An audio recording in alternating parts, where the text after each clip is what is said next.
जय गुरु जी संगत जी। गुरु जी के श्री चरणों में कोटि कोटि प्रणाम। संगत जी, मेरा आज का शुक्राना सत्संग है कि गुरु जी ने कैसे मेरी लाइफ की एक बहुत बड़े क्वेश्चन का आंसर दिया है। और क्या है वो सत्संग में सुनाती हूँ आपको, शेयर करती हूँ कि क्या हुआ कि मेरे साथ ऐसा है कि लाइक मेरे जितने भी रिलेशनशिप हैं, मतलब आप चाहे वो मेरे सिबलिंग्स हो, मेरे पेरेंट्स हो, मेरे इन लॉज फैमिली में से कोई हो, मेरे हस्बैंड अंकल हो या बच्चे हों या कोई भी हो, मुझे ऐसा ऐसा मेरे अंदर फील होता है कि they everybody is kind of using me and throwing me, use and throw kind of ऐसा लगता है। चाहे वो कोई भी क्यों ना, एक्स वाई जी सारे ऐसे लगते हैं। I don't know why. तो मुझे ये जान के बड़ी दुख होता था कि ऐसा क्यों है मेरे साथ। जिनको मैं अपना कहूँ तो वो ऐसा क्यों करते हैं मेरे साथ, अजीब सा बिहेव।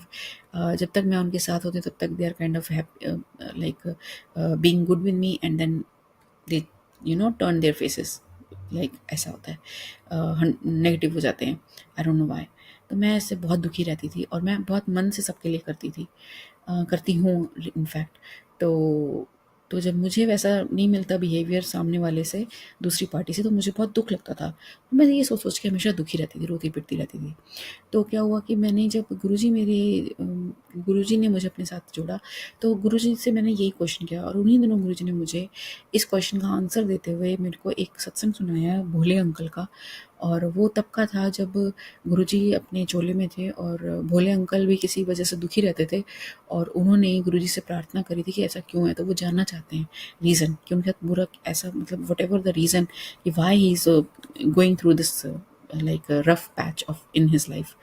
तो गुरुजी ने उनको उनके पूर्व जन्म दिखाए, 2-3 पूर्व जन्म दिखाए, और जिसको देख के उनको बहुत ही दुख हुआ।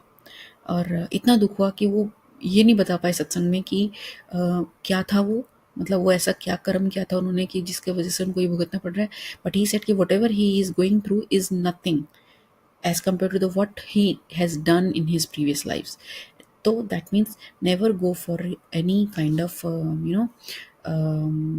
पूर्व जन्म और पीएलआर ऐसा। ये मैं इसलिए सुना रही हूँ क्योंकि मेरा बीच में ऐसा भी हो गया था, गुरुजी से क्वेश्चन पूछने से पहले, कि मैं पीएलआर करा रही थी क्योंकि आजकल पीएलआर बहुत फेमस है। तो मैंने ढूंढा और मैंने डिसाइड कर लिया था कि मैंने इस बंदे से अपना पीएलआर कराना है। तो मेरे को ये भोले अंकल का सत्संग सुनवाया गुरुजी ने, मतलब इमीडिएटली आप सोचिए कि गुरुजी की टेलीपैथी कितनी स्ट्रांग है। तो शुक्राना है मालिक का कि वो ऐसे से गाइड करते हैं। तो मैंने कहा ठीक है, मेरे को गुरुजी ने मना कर दिया है, मैं नहीं करूँगी। सेकेंडली फिर मेरे पास एक मैसेज आता, मैंने फिर गुरुजी से पूछा, मैंने कहा ठीक है, अगर वो नहीं देते आंसर तो आप मुझे समझाओ कि क्या है। तो क्योंकि पूर्व जन्म तो देखना मना कर दिया, तो मैं कैसे रिलीज़ करूँ अपना वो कर्मा, मैं क्या करूँ, मैं ऐसे तो मैं सफ़र कर रही हूँ गुरुजी बहुत, और मेरे से अब ये ना पेन बर्दाश्त नहीं हो रहा है। तो गुरुजी ने मुझे फिर वो कराया, एक वीडियो सुनवाया योगानंद परमहंस जी का। और उसमें था कि जो भी रिलेशन आपको सबसे ज़्यादा रुलाता है, आप उसको बुरा मानने की बजाय, आप उससे दुखी होने की बजाय, उसमें ये देखो, ये एनालाइज करो कि वो क्या टीचिंग आपको देना चाहता है। ये सब आपके कार्मिक पार्टनर्स हैं जो भी आपको रुलाते हैं और जिनसे आपको सबसे ज़्यादा दुख लगता है। क्योंकि कोई आपको इस बारे में कोई तीसरा पर्सन बाहर का आदमी बोलेगा ना बुरा, तो आप उसको इग्नोर कर दोगे, वो आपको इतना हर्ट नहीं करता। लेकिन जो कोई अपना क्लोज और प्यारा जो होता है ना, आपका प्रेम जिससे होता है, तो वो अगर बुरा बोले तो बुरा लगता है। तो वो क्या क्या टीच करना चाहता है, जब आप ये सोचने लग जाओगे ना और उस पर काम करोगे, तो you will release that Karma and आपको वो मिजरी खत्म हो जाएगी। और ऐसा ही हुआ मेरे केस में। और मैं शुक्राना करती हूँ गुरुजी महाराज का, मैंने अपने हर रिलेशन में ये जानने की कोशिश करी।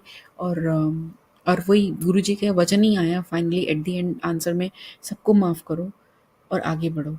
जो हो रहा है, जैसा हो रहा है, उसको एक्सेप्ट करो, वो बेस्ट है तुम्हारे लिए। और 10% तुम्हें करना है, 90% नहीं करना है, वो गुरुजी ले लेते हैं। तो मतलब whatever situation you are in, so that is the best for you. But if you want work to release your karma, just analyse. So शुक्राना गुरुजी, इतनी सुंदर लर्निंग देने का, ऐसे मार्गदर्शन करने का। सबको आपके मार्गदर्शन की आवश्यकता है, सदा अपना मार्गदर्शन सबको करते रहिएगा प्रभु, अपने चरणों से जोड़े रखिए, भूलों के लिए क्षमा कीजिए, सब पर कृपा बनाए रखिए। जय गुरु जी, शुक्राना गुरु जी।